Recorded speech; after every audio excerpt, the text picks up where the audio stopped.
Xin chào các bạn đã quay lại với kênh Cô Ba Bình Dương. Nước mắm chiếm một phần khá quan trọng để khẳng định độ thơm ngon của món ăn. Nước mắm gừng là một trong những loại nước chấm không thể thiếu.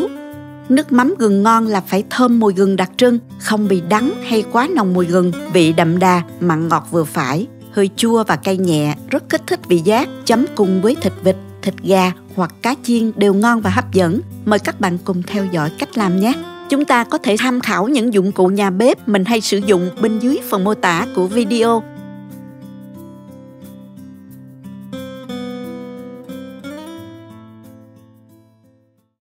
Đây là 120g gừng mình đã bào vỏ và rửa sạch rồi.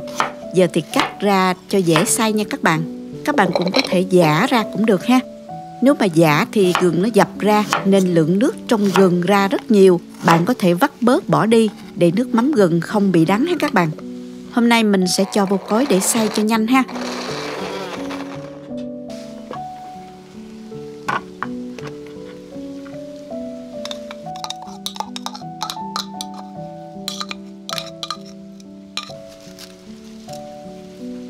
Tiếp theo thì mình cắt ớt cho vô cối này xay nhuyễn luôn. Mình dùng khoảng 7 đến 8 trái ớt chín đỏ. Mình bỏ hạt cho đỡ cay nha. Tùy theo độ ăn cay mà các bạn dùng nhiều hay là ít ớt ha. Nếu có loại ớt sừng ít cay thì các bạn dùng nha.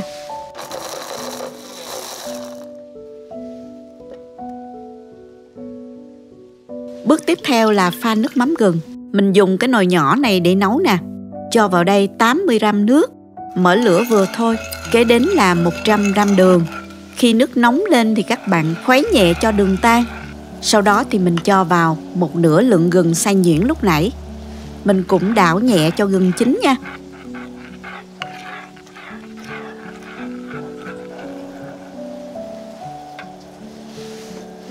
Và mình thêm vào đây 2 muỗng canh giấm. Mình dùng giấm chuối ở nhà làm đó. Độ chua tương đương với giấm gạo 5% đó các bạn. Khi nước vừa sôi trở lại thì mình cho vào 120ml nước mắm.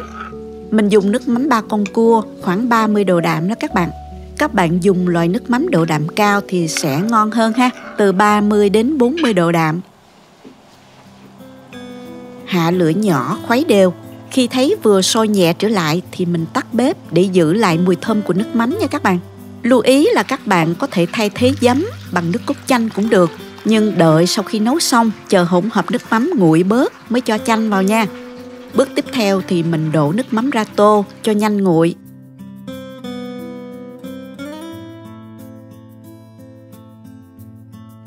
Khi nào nước mắm nguội hẳn thì mình tiếp tục cho lượng gừng còn lại vào.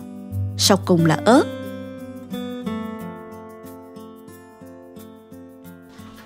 Ưu điểm của nước mắm là một nửa gừng được làm chín sẽ có mùi thơm nhẹ, hòa quyện cùng với một nửa gừng sống, làm tăng mùi vị đặc trưng của nước mắm gừng nhưng vẫn không bị đắng hoặc là nồng mùi gừng.